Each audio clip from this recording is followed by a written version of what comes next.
Good evening. It is my honor to welcome all of you on behalf of Jackson State University and the Margaret Walker Center to tonight's event, The Voices of Survivors, The Legacy of Gibbs-Green, one piece of this year's 50th anniversary commemoration of the tragedy that took place at Jackson State in May 1970, when 12 young people were physically injured and 2 young men were murdered, James Earl Green and Phillip Lafayette Gibbs, when law enforcement opened fire without provocation on young people in front of and across the street from Alexander Hall on that campus. On the second anniversary of the murders, Margaret Walker Alexander spoke to the campus community and acknowledged the deep malaise, the even greater mental anguish that the trauma had meant to so many people. But she also challenged the campus. She said, "What is the mandate these martyred men have handed us?" And for her, the answer was really clear. She said, "The least we can do is remember." And that's what we're here to do tonight. And we're so fortunate and so honored to have with us to help us in this memory work one of Mr. Green's sisters, Mrs. Gloria Green McCray, and Philip Gibbs's 2 sons, Philip Jr. and Demetrius Gibbs. Our time here together tonight then is focused on their stories and their voices. Let me introduce myself. I'm Nancy Bristow. I'm a professor of history at the University of Puget Sound in Tacoma, Washington. As we begin tonight, I want to take the step of acknowledging and honoring the land from which I join you and the people to whom it rightfully belongs. I'm joining you, in fact, from Vashon Island in the Salish Sea, also known as Puget Sound. It's the traditional land of the Puyallup people, first inhabited by the Swabash or Swiftwater Band. The Puyallup people are also known as the generous people, and they continue to act as wise and very careful stewards of the land and water and continue to honor their ancient heritage. So before I begin, I want to honor the land itself and the Puyallup tribe of Indians, and in doing so offer my deep respect and my commitment to their ongoing struggle. I encourage each of you, from wherever you're joining us, to take a moment to acknowledge the people on whose land you are living. But now, to the evening before us. I've been teaching African-American history for 30 years, and I've had the privilege over the last decade of learning about, talking to people about, writing about the shootings at Jackson State College. It's been a journey that has grown my mind and my heart, a journey that's only been possible through the generosity and the sharing of the people to whom this story rightfully belongs, like the 3 people joining us tonight. Tonight, we have the opportunity to continue the learning process and the growing of our understanding. So let me take just a minute to situate the story in case there are a few people joining us for whom this is an unfamiliar story, and then we'll turn to our guests. So during the evening of May 14th, officers from the all-white Mississippi Highway and Safety Patrol and the nearly all-white Jackson Police Force arrived on the Jackson State campus. When they completed the work they'd been called in to do, they were supposed to retreat, but they didn't do that. Instead, they marched up Lynch Street through the center of campus and brought with them the city's armored tank, Thompson's tank, as well as shotguns loaded with heavy buckshot, 2 submachine guns, and 2 rifles with armor-piercing bullet. The forces halted in front of the women's dormitory, Alexander Hall. When a bottle broke, the officers opened fire for 28 seconds. They fired 150 rounds, leaving over 400 bullet marks and shot marks in the exterior of the women's dorm. Major General Walter Johnson of the Mississippi National Guard was waiting just off campus, and when he heard the shooting, he was stunned. He said, "Oh my God, they've done it all wrong." He was completely correct.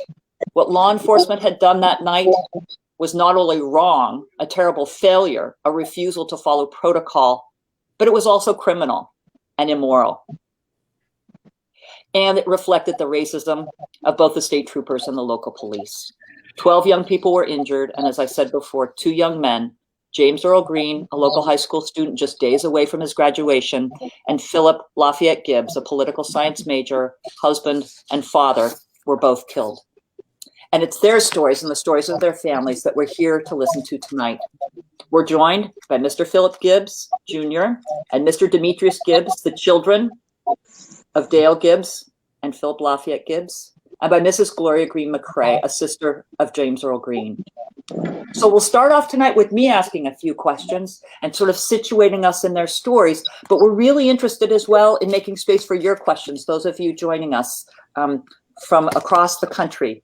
We want to hear the questions that you have So let us go ahead and begin in earnest. Mr. Gibbs and Mrs. McCray, thank you so much for joining us and for your willingness to share your stories, your experiences, your understandings, and frankly, your wisdom. Would you mind starting by introducing yourselves to our audience? Yesterday, when I asked you what I needed to say about you in my introduction, you said, nothing. Well, I'm going to turn the question back around to each of you then. If you wouldn't mind just letting the audience know a little bit about who you are. Who are you and what is your life today? And then we'll begin to turn towards our pasts. Mrs. McCray, would you start for us? Who am I? I'm Gloria Ann Green McCray, the sister of James Earl. James Earl was 17 years of age. I was 16. Today, because of James, I have graduated from Jackson State University. I got my undergrad. I have a master's degree from Jackson State. And I also, after 20 years after death, I came to Jackson State to find a job. And I started off as just a custodian. And it was just ironic that out of all the buildings on this campus of Jackson State University, that I was assigned Alexander Hall. So every morning when I came to work, I had to look up at the bullet holes. I had to pass by the manual, my brother, and give a picture, except the picture wasn't there through the years of the deterioration or whatever, the monument. Every day I had to pass by that. And it was so painful. But today, I don't look at 50 years of his death. I remember the 17 years of his life. And I have accomplished so much from that. Learning, at the age of 18, I registered to vote because James Earl did not get a chance to vote. So every time the polls open, I'm there to vote. I don't care if I'm voting against Pepsi-Cola or Coca-Cola, but just to exercise my voice and my right to vote means so much. And I'm going to pass to one of the brothers. Philip, would you like to go first as the elder brother? And you're muted still. The second. I live in Phoenix, Arizona now. I live here with my brother. My mom's here. My daughter's here. The most important people in my life. I'm a mortgage broker. I'm happy to be here today. This is a little bit surreal for me, and I'm happy to participate. I can't wait to see what the evening brings.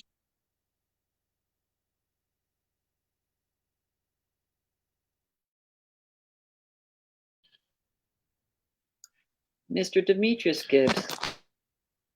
Yes, my name is Demetrius Gibbs. I live in Phoenix, Arizona as well. Going to Jackson State, prior to me going to Jackson State, everybody had the football story or whatever the case may be. So I told my mom that it didn't work out for me. Football didn't. So I told my mom that I didn't think I should have to pay for an education or something of that nature. I need something going on. So she said, maybe you ought to call Jackson State. And so I called Jackson State and ran into my mentor, Dr. G. Young. And he basically carried me through the whole entire process. I think I'm the first person to ever graduate from Jackson State without filling out a college application. I never filled out an application to apply to go to school there. Never did any of that. I didn't go, and I went around and met teachers.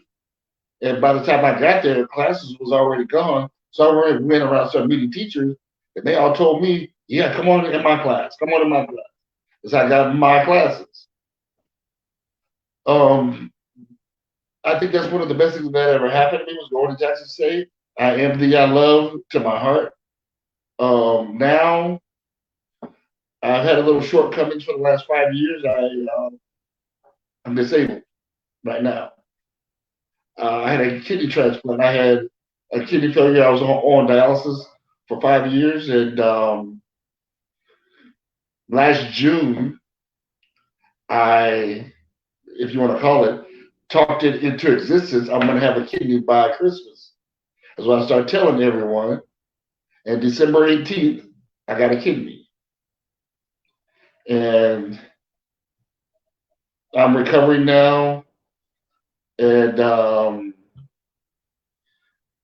ready to get a new life started. That's where I'm at now.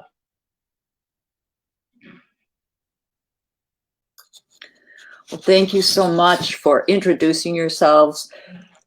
We're all here tonight because of the losses that you each suffered, the loss of your father, the loss of your brother. Can you tell us what you remember about them or what you've learned about them? Who were, in a sense, Phillip Lafayette Gibbs and James Earl Green? I've talked to so many people who knew them, who've described what kind people they were, how loving they were, their sense of humor. What would you want people to know about these two young men? And whoever'd like to start.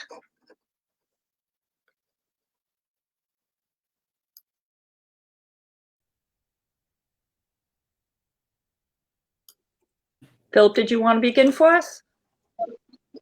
Sure, I'll begin. When my father passed, well, just to break it down, I don't remember him. I don't remember. I was too young to remember him. So that all I know about him is what I've been told. What my mom has told me, aunts and uncles who knew him, my grandparents who knew him. Phillip Gibbs Sr. is kind of like a unicorn to me, something that's not real. I've tried to learn as much as I can about him over the years. I feel like that I missed out on a great young man. I missed out on that. I missed out on having him be a part of my life. I did hear that he had a good sense of humor from my mom, my grandparents. Sensitive guy, from what I understand. Some of the traits that I've been told that I have came from him in that way. Things happen the way they happen, but I just feel like I missed out. I missed out. My brother missed out. My daughter, I talked to her about him. She missed out too on her grandfather. All I have now is the good memories that my family brings to me. And that's what I live on as far as my dad is concerned. Thank you so much. Demetrius, did you want to add on? Yes. My dad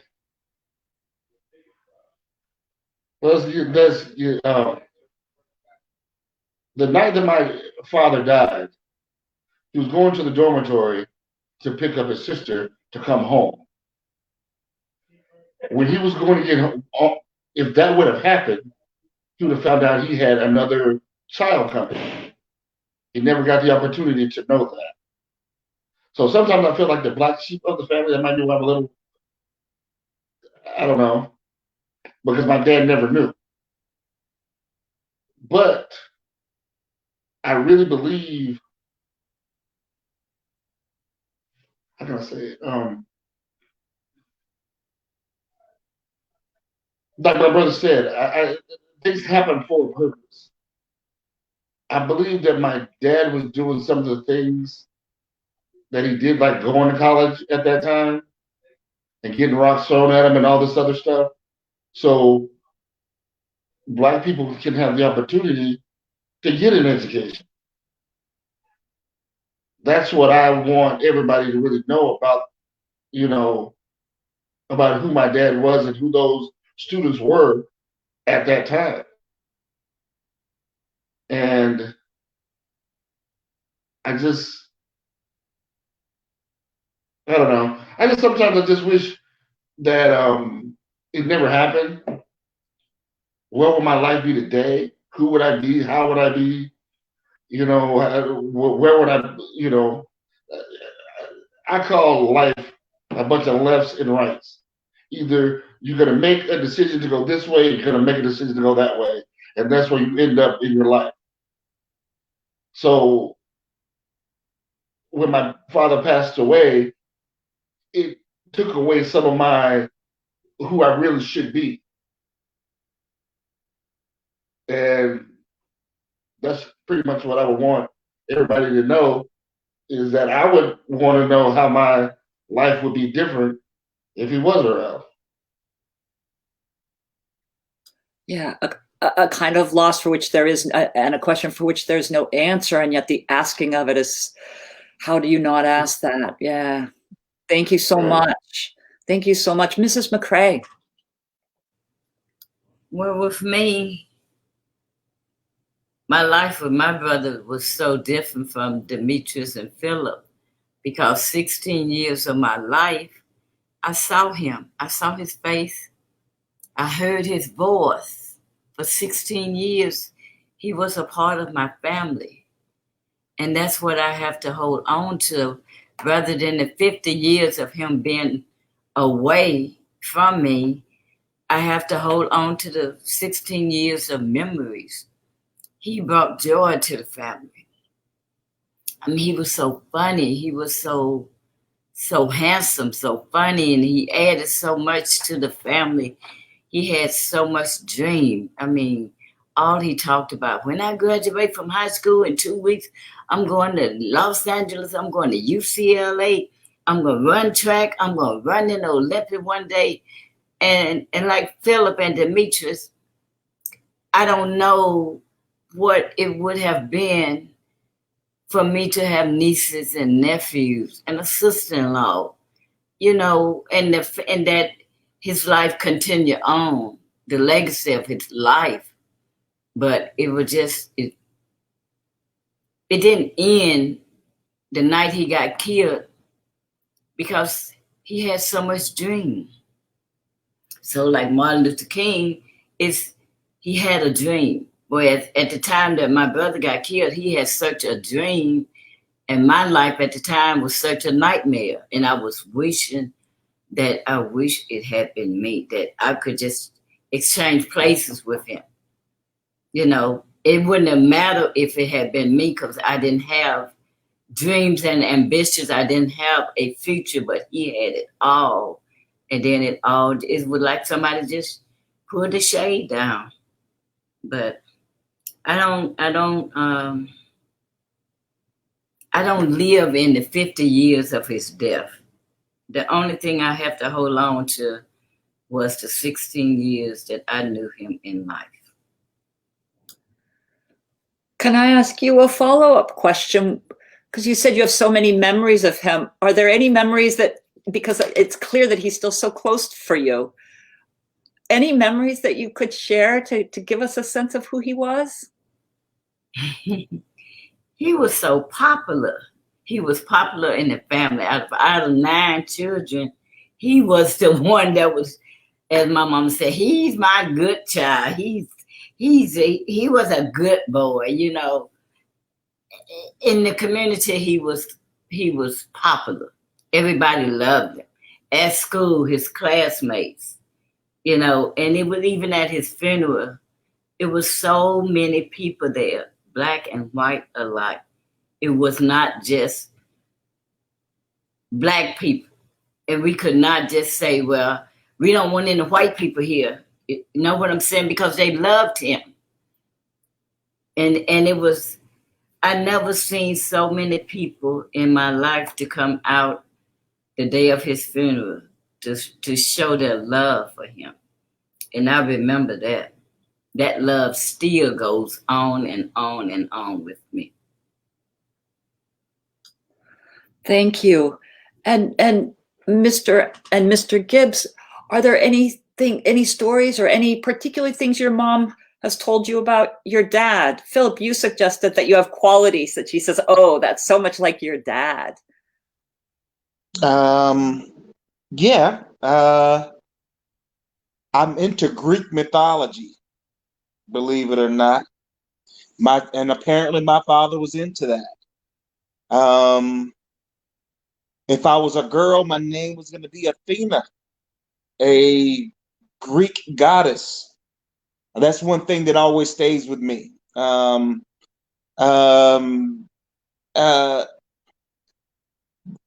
mom said he was a sensitive guy. I think that I wear my emotions on my sleeve also.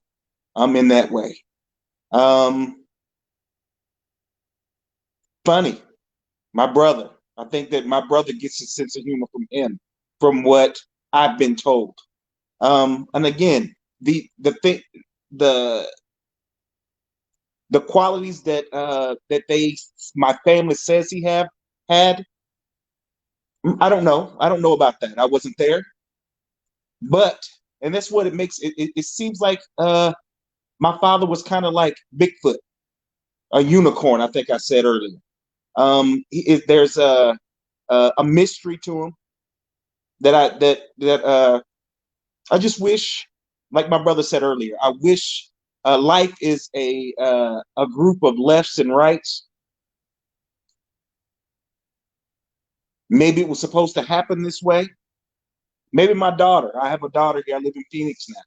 If it had gone left, maybe we would have been somewhere else. My daughter wouldn't be born. Things were supposed to happen this way, but if I had 1 hour, just 1 hour to spend with him, just to have a conversation,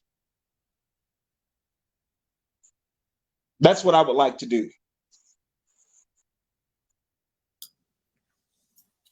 If you had that hour, what would you want him to know? Each of you. Philip, you can start us. And again, if I ever ask a question you don't want to answer, just say, let's move on. But that's a really intriguing notion. I've thought about that with other people that I've lost. Is there something in particular you would want him to know? I would want to know about his relationship with my mom.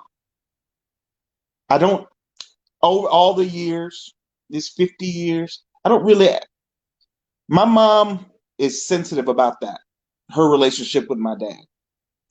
And we don't ask a lot of questions about that. I said I would ask him, what made you, when did you, what is it about my mom? What is it you think about you that my mom chose you? Those are the types of questions I would ask him.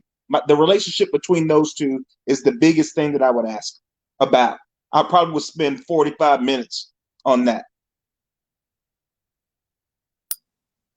Thank you. Nope.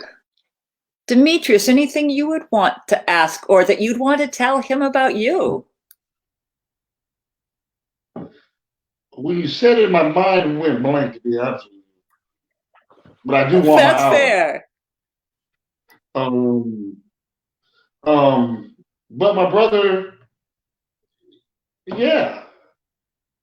Because the strange thing about this whole situation, and when I went to Texas State, it was like when he got killed, he was like the president died. Everybody knows where they were, the time that it happened. Everybody knew, exactly what they were doing and where they were sitting at when it went across the news waves. Everybody knows. And I'm like, really? But I guess it was a big thing, obviously, because it was at a university and so forth and so on. But that kind of catches me off guard a little bit. That it was such a big thing that people actually remember. Well, it was 25 years ago. That they knew exactly where they were, what they were doing, and how bad the night was, and so on and so on. Well, that was one of the things I wanted to ask you, Demetrius, and also you, Mrs. McCray, about your experience with Jackson State, because despite what had happened to your family members there, it sounds like that Jackson State was actually a really positive thing. You said that, meeting that Mr. Gene Young or Dr. Gene Young was like this wonderful man, which is what everyone has told me. And it sounds like Jackson State, despite what took place there, or in some ways, I won't say because of, but in connection with, but Jackson State you have a really positive feeling. What was it like being a student there for you?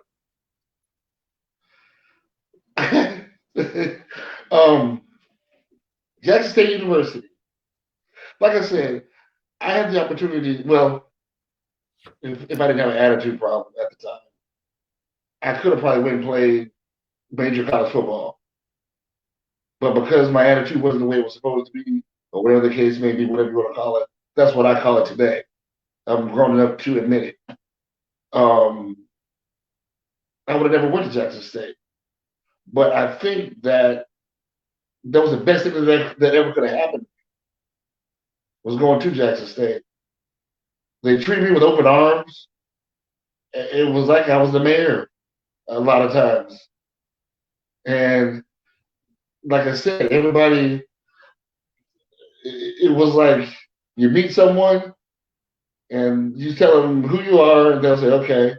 And they said, that name sounds familiar to me.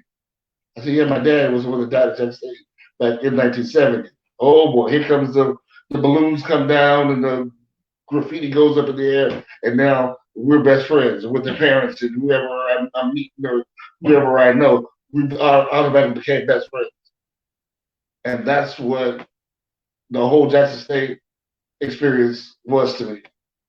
It was like I was a big fish in a little pond, and I had never been there before. And I'm not saying that, I'm just saying people treated me a whole lot better than I should have been treated by not knowing me. But they know me because of what happened to my dad. And they gave me the benefit of the doubt at that point in time, which opened up a lot of doors for me. What did you major in? Degree in finance. So you didn't follow your father into political science. That's great. Yeah. Mrs. McCray, how about you? You were at Jackson State for 20 years, you said earlier when we were talking. Tell us again about what it meant for you, because you went on then to get degrees there. What does Jackson State come to mean for you?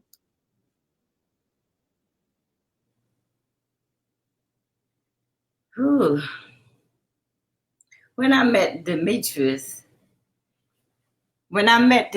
it was like in my spirit and in my soul, I kind of, we connected so strongly, and I kind of like accepted him in the place of my brother. He was like, he didn't know it, but to me, he was like my brother. He was the replacement, and I just clinged to him so tight, and we became so close. And not only, Demetrius, but Dr. Gene Young, and even Dr. Hear You Like It, they just kind of like, they adopted me and I adopted him, and we became family. But I'm like Demetrius, and I was just glad to be, something positive came out of being a part of Jackson State. I really, from all the years that I detested the name of Jackson State, once I became a part of it, it was like I was a brick in the foundation of Jackson State, and I'm really proud now. I'm really proud that I did just came to Jackson State and actually faced my anger and my hurt and everything that I felt like Jackson State had taken from me, the loss of my brother. Once I became a part of Jackson State, then everything that I felt was taken away from me, it was replaced. It's not that I can explain it in a way where Jackson State now means so much to me, but it does. I appreciate Jackson State today, whereas the 20 years before I became a part of it, I detested it. just the name of it. You know, I felt like Jackson State. Every time they had said Jackson State, then I would think of my brother. My brother got killed at Jackson State. So what's so good about Jackson State? But now it's like a flip coin. I see the other side of the coin, and it has the same value. It has value. So I love Jackson State. Today I love. No, that's just so beautifully said, and the courage that it must have taken to come back to Jackson State in the way that you did is so powerful. And I'll turn to the Gibbs brothers again. And by the way, I want to remind the audience that if you have questions that you're interested in or comments, do feel free to include those in the chat, and we can make sure that those get communicated or asked. But I wanted to go to this because I know for a while you hadn't been in touch with Jackson State. And then more recently, Dr. Luckett had reached out and made contact with your mom in Arizona. And that's how we end up, getting to have this time together tonight. What's it been like, this sort of whole 50th anniversary and reconnecting with the school? What's that been like? Philip, do you want to start us off? Or, oh no, it looks like Demetrius, you ready? Go ahead, D. Demetrius, I think you're up. Okay. Okay. The crazy thing about this whole situation is I was there for the 25th anniversary when I first got to Jackson State.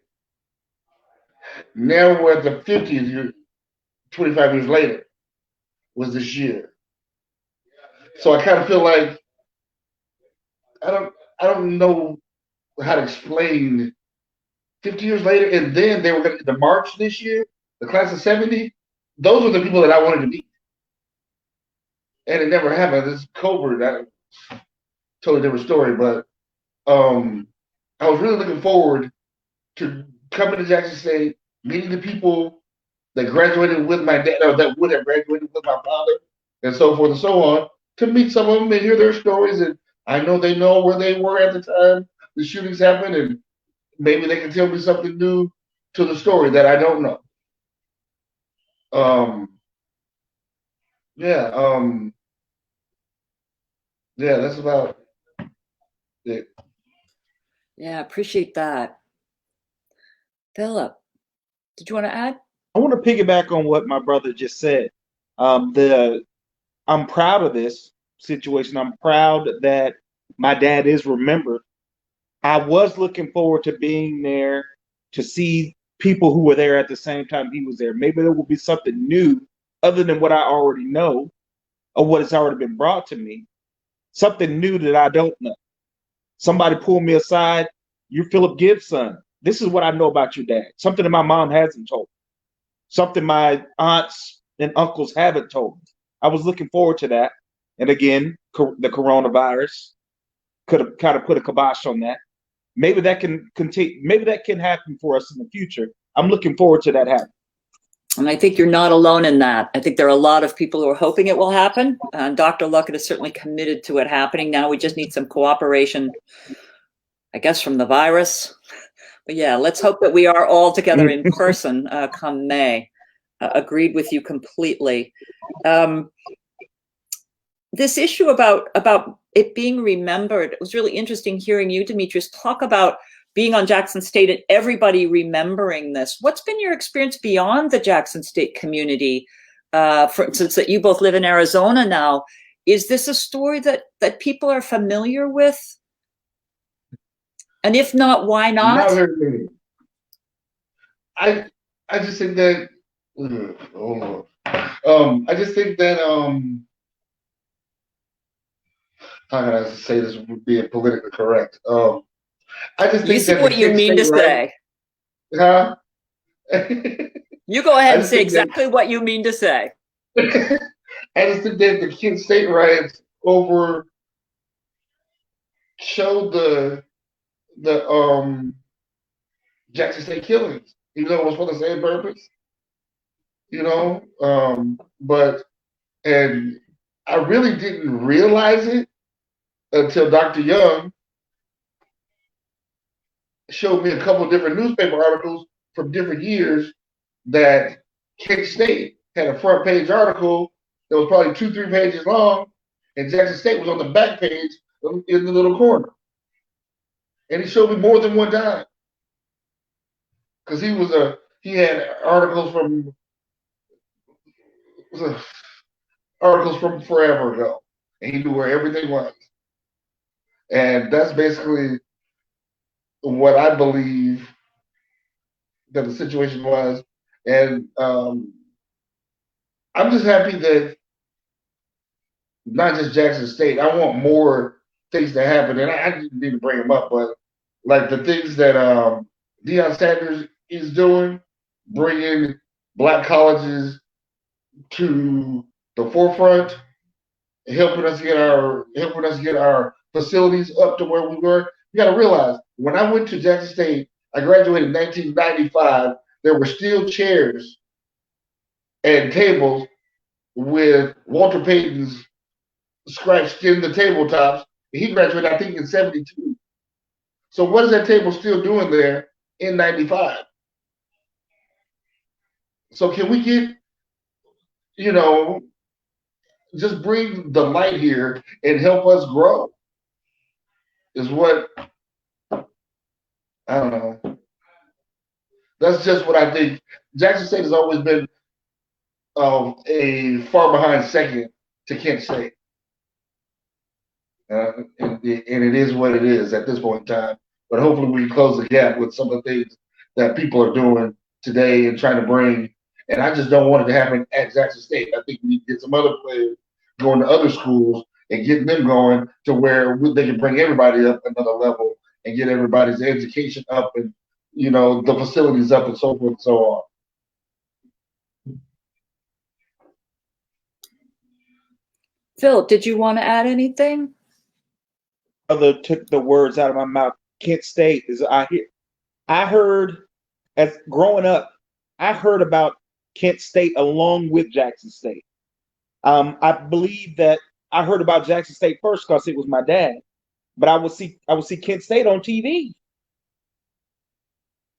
Never saw Jackson. I've never seen Jackson State, that situation on TV, other than if I'm looking for something specific for Jackson State. I see Kent State on CBS. I've seen it. PBS. I've seen it mentioned before. Maybe as time goes by, me and my brother are getting a little older, maybe we can get more involved. Dr. Luckett, everyone else is involved in that. Maybe we can make the gap a little bit smaller, where this is more, as I'm not trying to overshadow what happened at Kent State, because that was a tragedy also, but maybe the gap could be a little bit smaller, like my brother said. No. Oh, yeah. And I think it's so important to note that, I mean, I agree with you that Kent State is absolutely the way in which Jackson State was kind of lost, because when it happened, people did know about it. It was in the newspaper. It was on the front page of the New York Times. It was in major magazines. And yet relatively quickly, it sort of disappears. Like you said, Demetrius, Dr. Young can show you, right? It goes from being on the front page to being sort of a sidebar. There was one place where I found, and it was listed as just others who died. And it was a long list of other young people who had died during the 1960s, while Kent State was on the front page. And as you say, this isn't to make what happened at Kent State any less tragic, but they're not the same thing. I think the really important part, and I think this may have been some of what you were stepping around really carefully, Demetrius, is the ways in which what happened at Jackson State was a racial killing.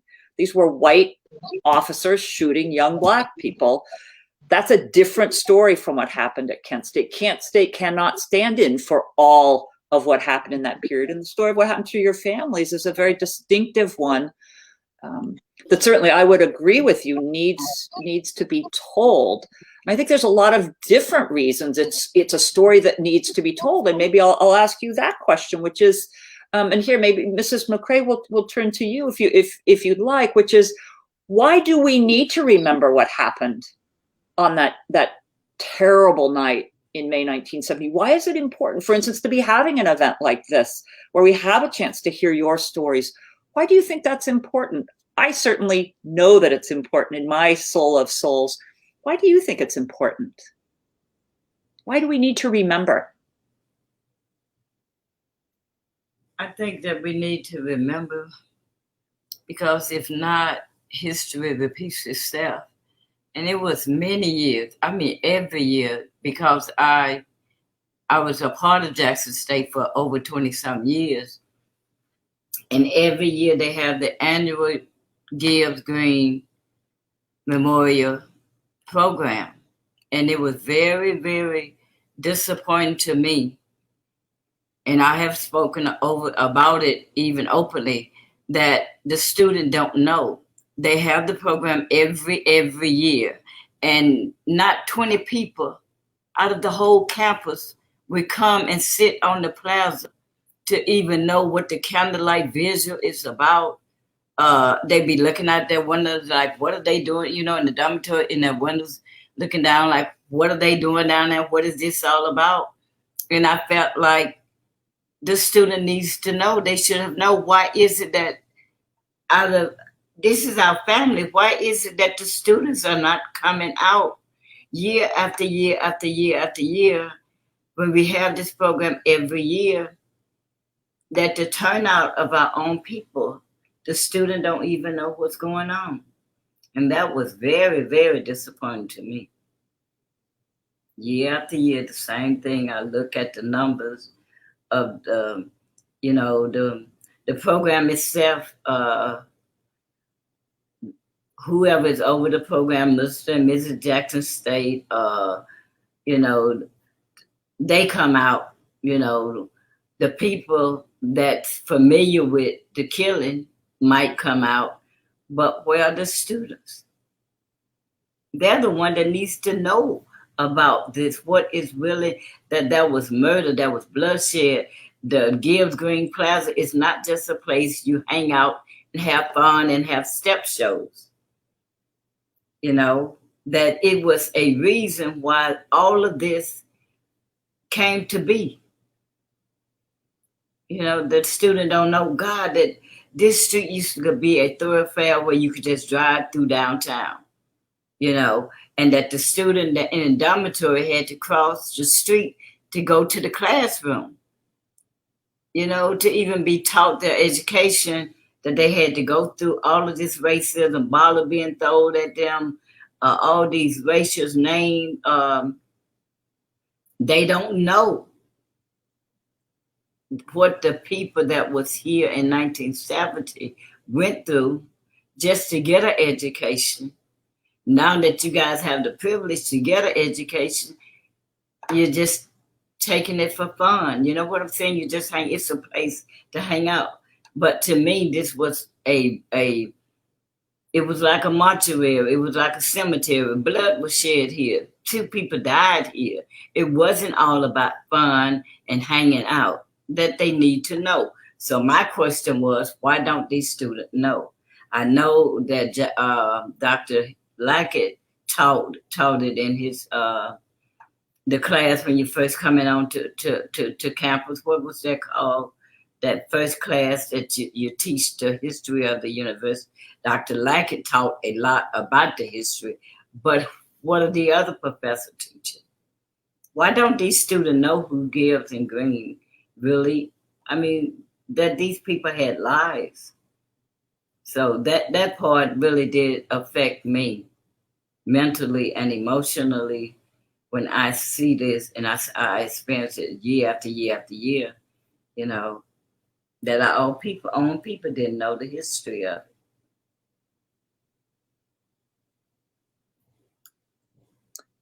Philip, did you want to add anything again to this question of why is it so important that people know this story?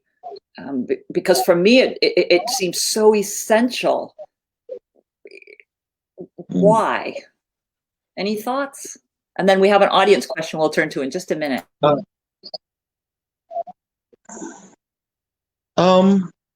If you don't learn about the past, maybe these things can recreate themselves. She said that at the very beginning. With the climate that we have in the country right now. maybe if there's more people aware of that situation, we just won't repeat or live that's a certain way. We'll be different. Again, the climate in the country right now might be something that it will be tamped down a little bit if we knew more about that particular situation. Ms. McCray said it right at the beginning. No, and I hear that, and I have to ask, and here I'll turn to you, Demetrius, and then I promise we'll go to an audience question. But do you think the climate now, with everything that's been happening since May and after George Floyd was murdered, do you think people are maybe more ready to hear it? Is there a possibility that it will expand because of? I don't know. I always want to be optimistic. Am I fooling myself that this is something that perhaps there's an opening now for this history?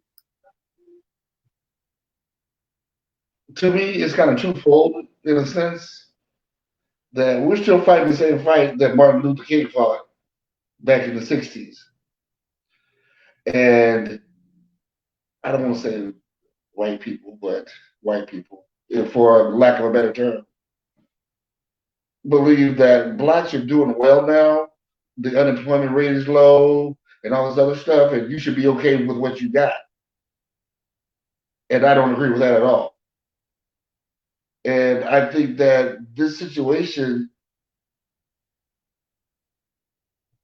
kind of goes along with that in the sense of we have people that were trying to get an education, and you just rolled up on campus and shot up everyone. And my theory is that they say history repeats itself. And you ask, is it possible that people are willing to? I think they don't have any choice but to listen now. Or some serious things are going to happen if it doesn't, in my opinion. That somebody's going to either listen or I don't know what's going to happen. I don't know what you call it. But I just think that, they've so-called given us so much that we've made it past a level that we're going to back down. That we got enough people that have enough cachet, if you want to say it, to get something started. But that's not where I'm trying to go with this, but I'm just saying I don't want history to repeat itself. And that's where I really see this thing going to. And that's why I'm saying that it almost seems like that people have to listen today, that they don't have a choice because they don't want to be known as the racist person. I'm not racist. So you have to listen. I don't know. Yeah. I don't know either, but I sure appreciate your thinking and your thinking through with us. Here we have a question from the audience. And maybe Mrs. McCray will turn to you first. What does the process of healing look like for each of you? It's exactly what it is, a process. It's not something that came overnight.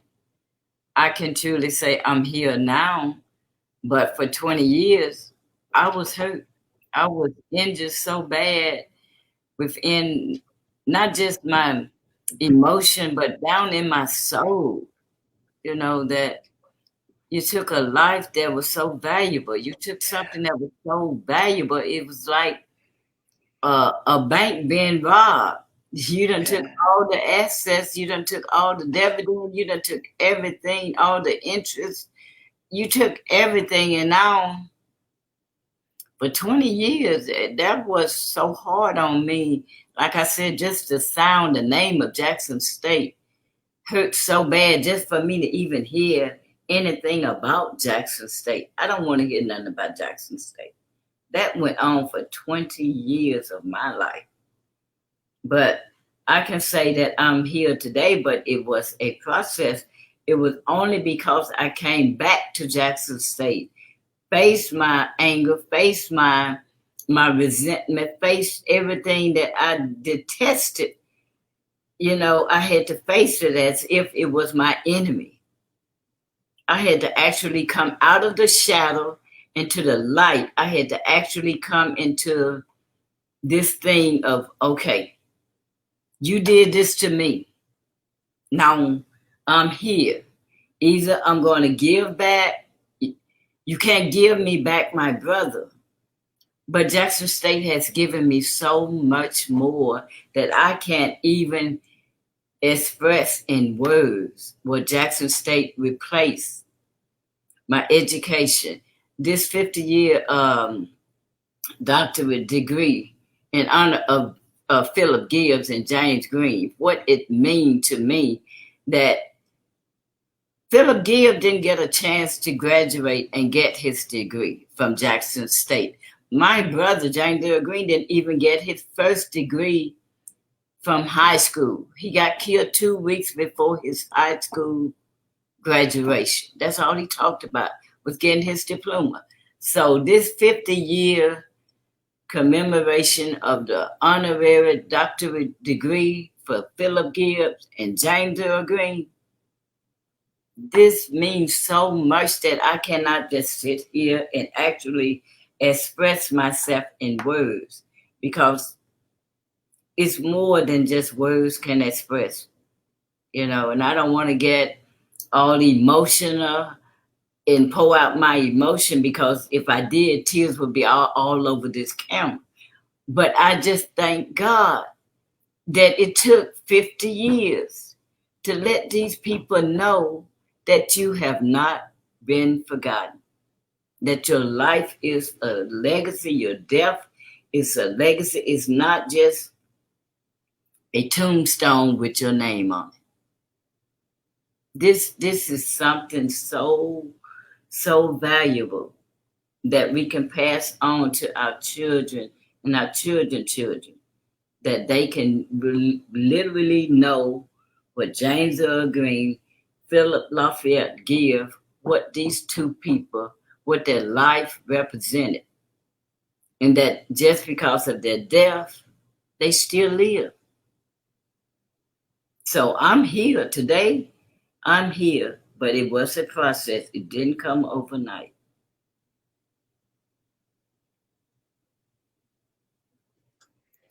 Thank you so much. Phillip, do you want to speak to that question of healing? Healing. Okay. I think one of the audience members was curious about sort of what has that process meant, or how have you healed? What does it look like for you, given the loss the loss of your dad?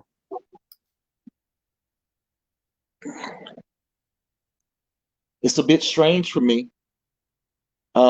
In this way, I don't remember him. Like I said, everything that I know has been brought to me. As a kid, I was angry about it. I was angry about not having my dad around. There's no healing for me. There hasn't been really any healing for me. When my daughter was born, the first thing I said was, "Hey, Sierra," my daughter's name is Sierra, "she kind of looks like Demetrius, looks like my brother." The next thing I thought is, what would my dad have thought about her? What would Phillip Gibbs Sr. have thought about this person, this new person? So is that I didn't get any healing from that. It just is what it is. I live every day with that situation as I watch my daughter grow, as I watch me and my brother grow older, as I watch my mom grow older. What could he have brought to my life? What could he have brought to my brother's life? What could he have brought to my mom's life? And I think a lot about my daughter. What would he have thought about her? I don't know if there's any healing in that. Again, it is what it is. Heard. Demetrius, did you want to chime in as well? I really don't have healing. I'm like my brother. He had no idea I was even. That's my hardest thing about the whole situation, and I don't think that'll ever go away. Is that he never knew that he had another child coming. That never crossed his mind. That never was something that he even thought about, probably. I don't know if I never asked my mom if they plan on having more kids. I don't know.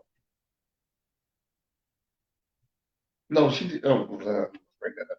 But that's just my biggest thing about it was. And the other thing is like I said, it just amazes me how many people actually still remember the situation. Yeah, we do have the younger generation that don't know anything about it, but the older ones and the people that were there, they will stand and talk to you for hours about it. And that's been it's more shocking to me than a healing thing. Like, oh, really? Oh, really? Oh, I didn't know that. That was more of what I get out of the situation. Thank you. We're just, again, so grateful for your willingness to talk about what this all means. And I will remind the audience again, if you've got questions, please do put them in the chat or the comment area, and we'll make sure that we have a chance to get to them. One of the things that has been mentioned a couple of different times tonight is the honorary degree and the 50th commemoration. Can you say a little bit more about what that means? Why is the honorary degree, or what does the honorary degree mean? Is it important for you? Is it important for your family, for other folks in your family? What has that come to mean? Gloria, Mrs. McCray, you want to start for us? Well, like I said earlier with James, it means so much to the family, but to me, I can only speak for myself. Just the idea of actually being handed a degree. And I'm just remembering 2 weeks after his funeral, when Jim here had their commencement, my mother had to walk in the place of my brother. They didn't call her out of the audience. She actually walked in with the class in his place where he would have stood himself and got all of his degrees, his trophies, everything that he awards and everything that was due to him. She had to stand in his place and receive that. And I'm just thinking 50 years later, someone in the family would have to do that same thing. Walk in his place. Walk in the place of my brother James and receive his degree. And that is the highest and the most valuable honor and reward that he could receive in his death. I don't know if he had lived. I know he had a lot of dreams about going to college, and to me and to the family, it's like, his dream come true, that it took 50 years for it to actually come to pass, but it will happen. And that's something that I can't express enough gratitude from the family of Jackson State to even, want to do this in honor of Phillip Gibbs and James Earl Green. That I feel like they truly deserve it. That's all I can say. They deserved it, and they earned it.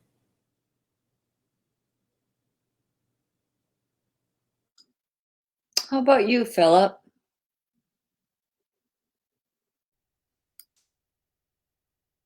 Personally, I'm going to feel a little bit nostalgic about that.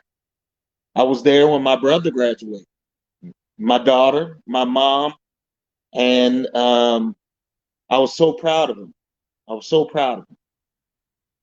Graduating from the college I believe my dad would have graduated from. I was proud of my brother that day.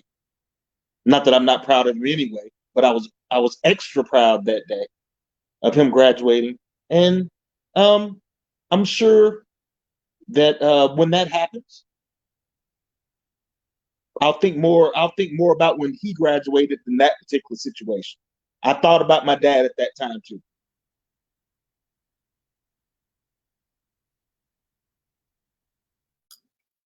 How about you, Demetrius? I think it's finally like Michigan complete, you know what I mean? To where he was about to graduate. He only had a couple of days. I'm not sure how long ago, what day graduation was. I think like 2 weeks later or so, a week later or somewhere there. And he never made it there. No one in the class of 1970 made it. So that's what we're doing. Well, that's what Dr. Latkin's trying to do this year or next year, whichever one it is. It doesn't matter. Let those people walk again and mission complete.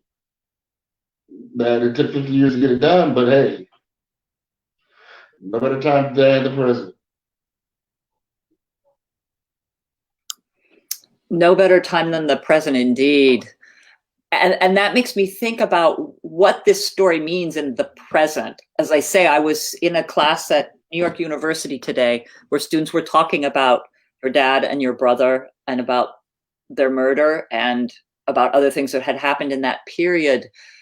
And I received questions in advance from them, and many of them asked questions about, what does this mean now? How do you think about what this means right now?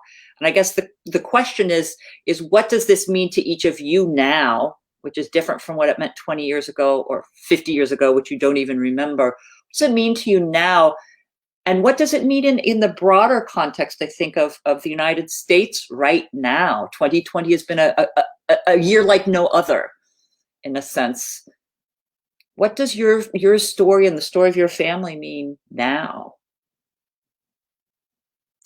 I'll let whoever feels like they want to answer that can go first this time. I'm watching to see who looks like they might like to jump in. I've been picking on you, just calling, which my students always hate. So anybody want to give it a try?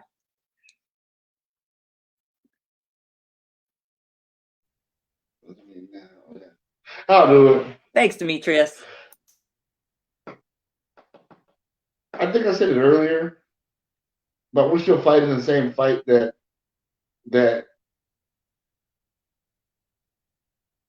Martin Luther King did about the equal rights. And what's the coach's name? He said, people better be glad that we're looking for equality and not revenge. And that's what I think that this whole situation, our story, is all about. Is that it's all we're doing is asking for what's due to us as Americans, period. I don't want nothing more, nothing less. I don't want any extra. I don't want something given to me because I'm black or whatever, or because I'm a minority. I don't want any of that. But I just want them to know that there are people that passed away to even give us the opportunity to go to college. And it wasn't just a go turn in your application and go to your class and so forth. It was a lot tougher than what that was.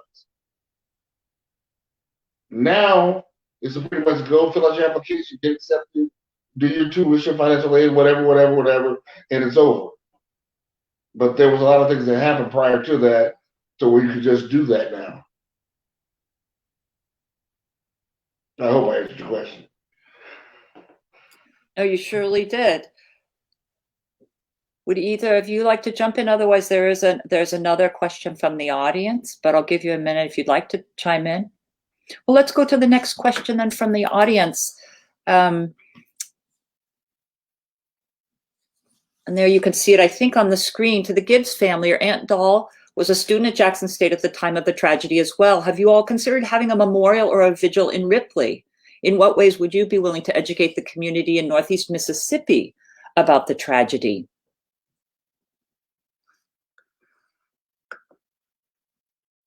Philip, would you like to take a I have never thought of that before. That has never crossed my mind. That is a great question. And maybe I have somehow been lax in that situation. That's something that I probably should look into in the future. To have something to commemorate that situation. I just saw one that I saw my aunt last year, the year before. When were we there? I just saw her. That is food for thought. That might be something that me and my family need to look into doing.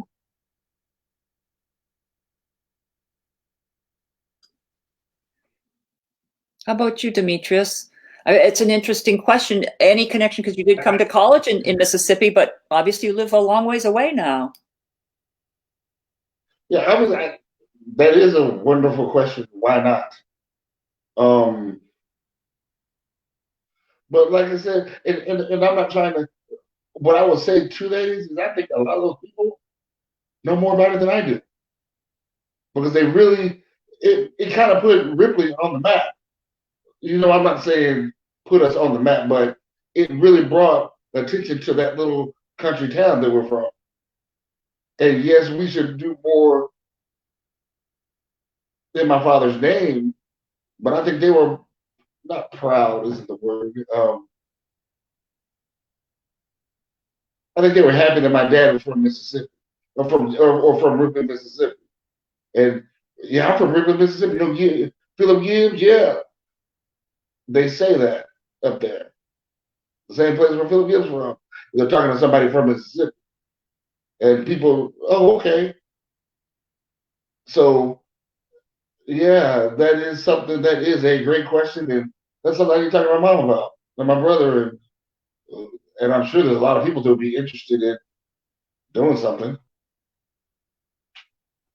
No, it's a wonderful question from Mrs. Howard, and thank you so much for that really rich question. It got me to thinking as well that in all my time in Mississippi, I've not been to Ripley either, and surely it is an important part of this story and your parents' home back in the day. We'll be wrapping up relatively soon, but we certainly have time for a couple of more questions from the audience. So if you're sitting out there being tentative, I want to encourage you to go ahead and put your question in the chat or the comment space, and we will turn to you. We have enough time probably for a couple of questions. One question that is out there, and I don't know the answer, but I just want to put it into the space because it's such an interesting question that's worth, that we'll answer some other day. But this is from Dr. Doris Derby, who actually took some of the really important photographs from the funeral of James Green, in fact. Thank you. There it is up on the screen. As a side note, I haven't said it, but let me say it out loud right now. Great thanks to Mr. Lance Wheeler, who is handling the technology for us tonight. And when these questions just magically appear on the screen, you should know that there is a magician behind the screen, Mr. Lance Wheeler, who's taking care of that for us. And he's put on this question, which again, I don't think we can answer, but it's a good one to know is out there, which is when we're doing things like the Get Out the Vote and voter education efforts on the campus and in the community, does the story of the Gibbs-Green shooting come up in the conversations? In other words, this is such an important part of the history of Jackson State and the history of the Black community in Jackson. It seems like a really important story that perhaps isn't shared as often as it could be. And I think Dr. Lucas is telling us that the Margaret Walker Center does work directly around voter registration and Get Out the Vote with our students every year. So there's the answer to that question. And he says further, we actually have a Common Cause Democracy Fellow at the Margaret Walker Center who's a JSU student and works on these voting issues. That's so wonderful. So thank you for the question, Dr. Derby, and thank you, the other magician behind the scenes, Dr. Robert Luckett, who is helping us with some of the things coming to us directly from the Margaret Walker Alexander National Research Center in our comment area. Again, if you've got a last question, now is a wonderful time to ask it.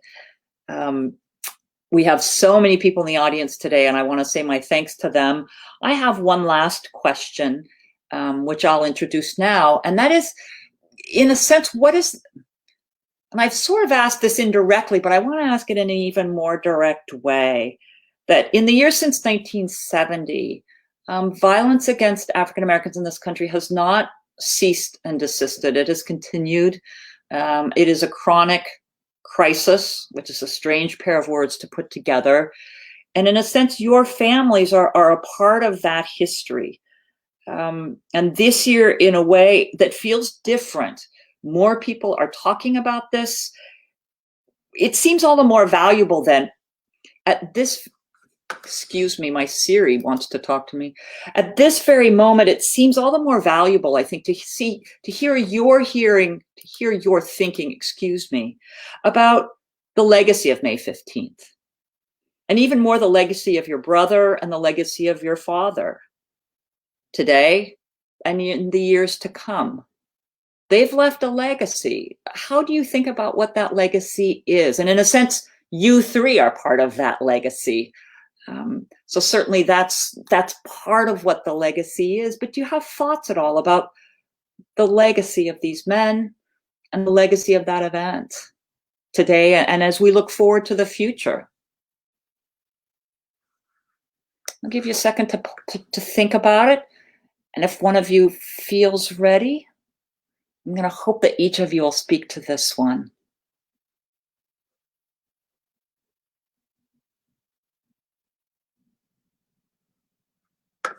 Philip, let's turn to Philip, please.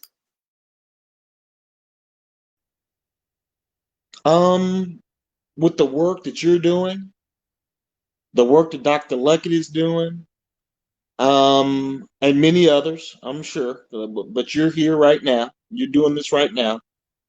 I think the legacy will grow. More people know about it in that area of the country. I have told people about it from where I go, but I think the legacy will grow as long as we keep the memory alive. We have to do that. We have to be mindful of that. I think it's up to us to be a legacy, to be that legacy. Keep it going. And you're working toward that, Dr. Luckett, working toward that, my mom, working toward that. I'm proud of it.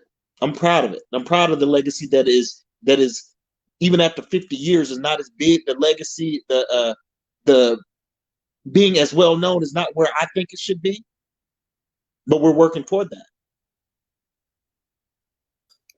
Thank you. And as you say, your very voices tonight are working towards that and are a part of that, and why we're so grateful. Demetrius.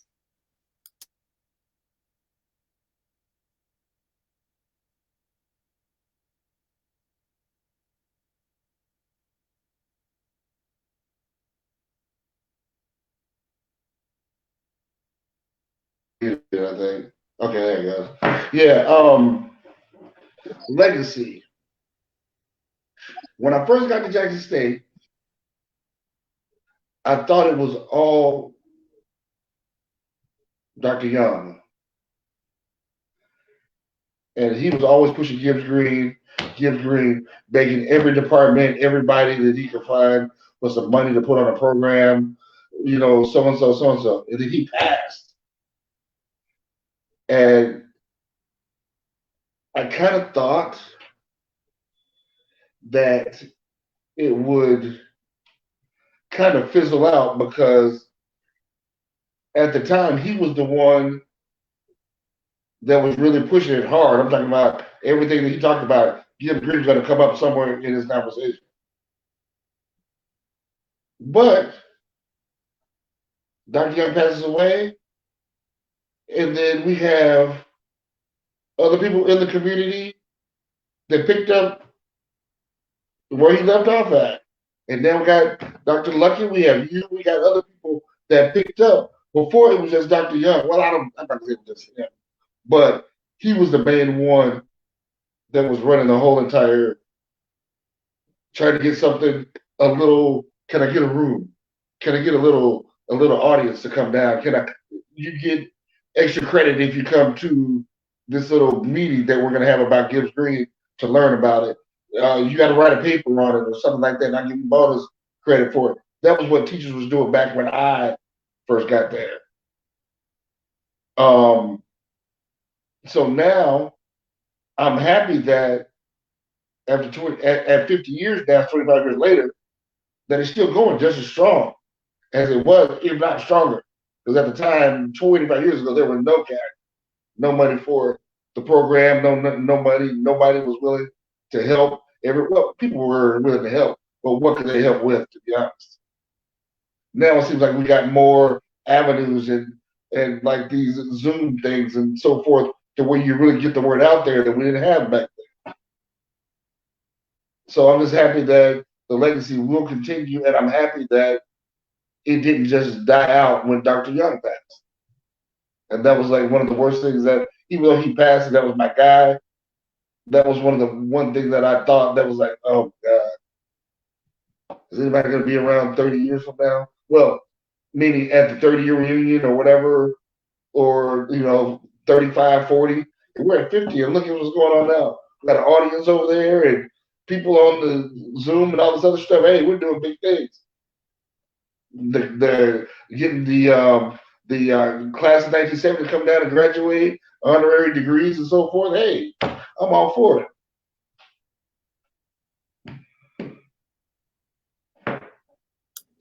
Thank you so much.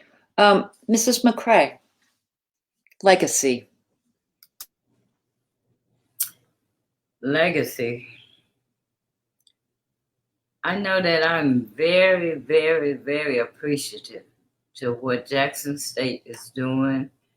As Demetrius said, Dr. Luckett is really pushing it. And even though Dr. Young, he was like my everything too, concerning the Gibbs-Green, it was like he was the one that carried the torch. And then after he passed, and I was saying, God, I wonder if we don't have nobody now to just talk about it or do anything about James or do anything about Phillip. Will they be forgotten now? But as Demetrius said, even though Dr. Young's gone, the legacy still goes on. It's still there. And even with the family, my son asked me, Mom, you always be there year after year after year talking about Jane, to represent Jane, to stand in the gap for Uncle Jane. When you pass, who's gonna carry the torch? But the thing of it is, between the family, the community, and Jackson State, there will always be somebody to carry the torch. And I believe that the legacy will always, always live. And that speaks actually to one more question that came through in the chat from Dr. Cecil Forbes, which is, how can we get the current students to participate more in the Gibbs-Green Vigil? Can we make an alumni and then we lose it? But then he continues, can we make it a nationwide virtual event? What do you think of that idea? I'm not putting you on the spot to see if you'll participate next time, but I'm just saying, how does that resonate? That would be great with awareness, right? You have awareness outside of our community, outside of the Jackson State community. With awareness, that would be awesome. I would love to see that. But first thing we have to have is awareness, which we're working on right now, aren't we? We're working on that. It's a good idea. Demetrius, you look like you're about to say something, or am I misreading? I was about to say something, but I can't think of the name of the movie. I was caught off guard when Jackson State was on Spike Lee's movie. Something Five Bloods or Five. That's what I'm talking about. Yeah, see, we got a little shot at the beginning of the movie. What is Spike Lee doing in Jackson State? That's what I like. Yeah. If we get somebody, somebody to come back and tell the story. That's what I would love to see. I can play me.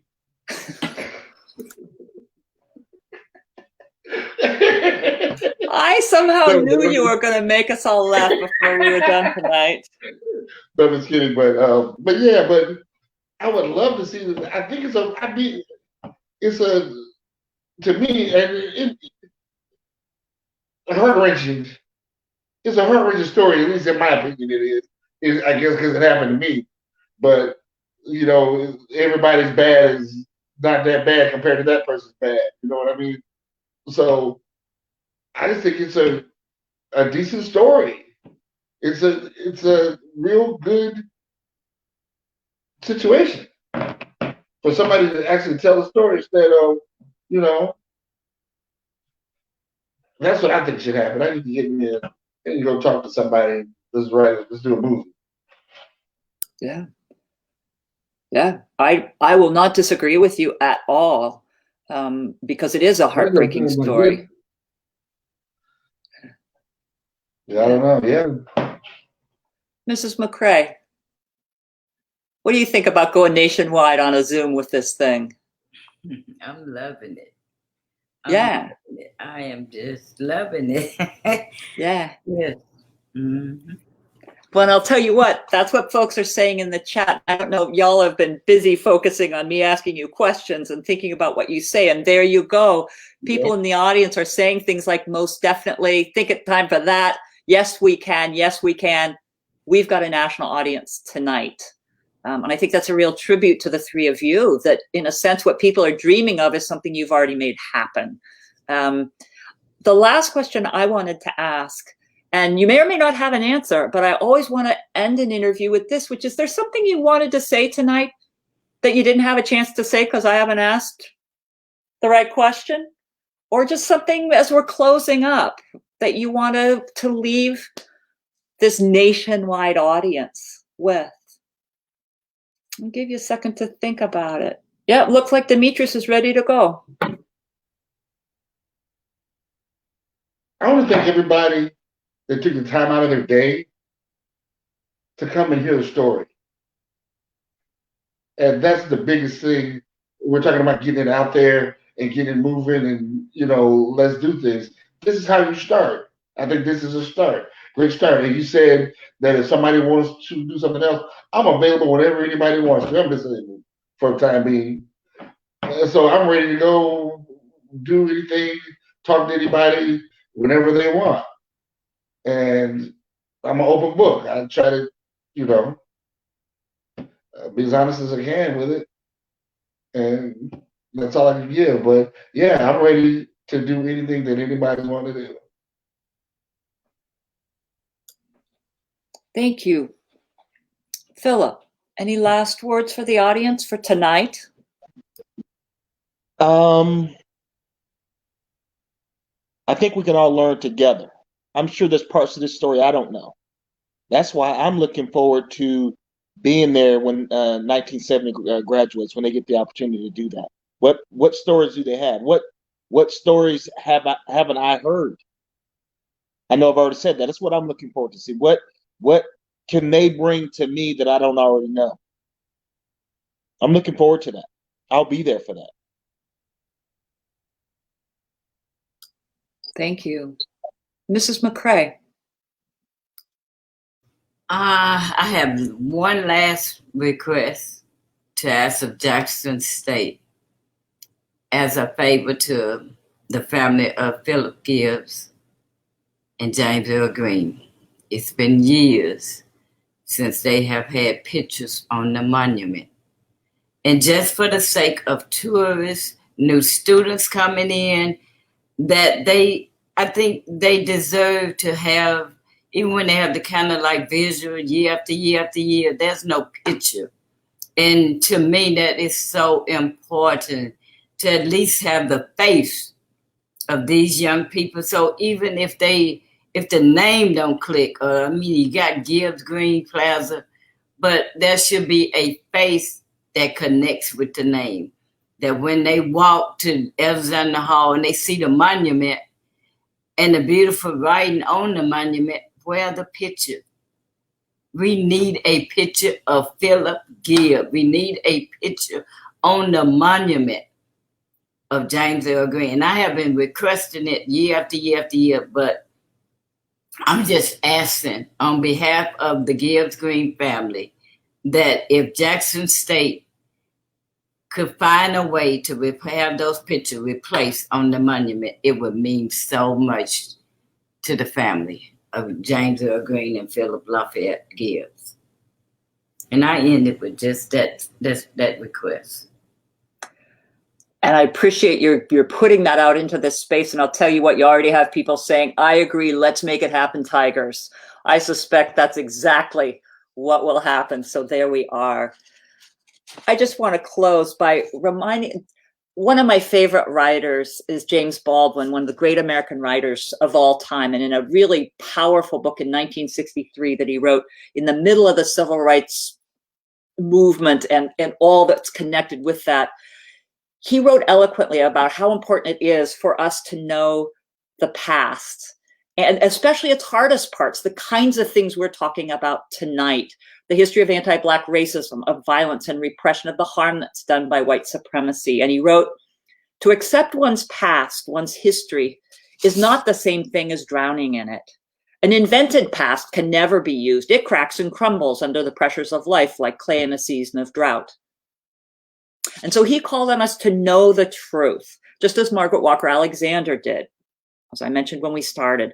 And it's in that spirit, I guess, that I offer once more our deep, deep gratitude, our thanks, our sense of honor to the three of you, Mrs. Gloria Ann Green McCray, Mr. Phillip Gibbs II, Mr. Demetrius Gibbs, for joining us tonight, for sharing your stories, for speaking the truth and helping us, as you say, to learn together about it. We're thankful to all of you who joined us tonight as well. And I will close there just on behalf of Jackson State University and the Margaret Walker Alexander National Research Center. Thank you so much for joining us tonight. And again, most of all, our deepest gratitude to our three guests tonight. Take care all. Have a good and peaceful evening. Take care.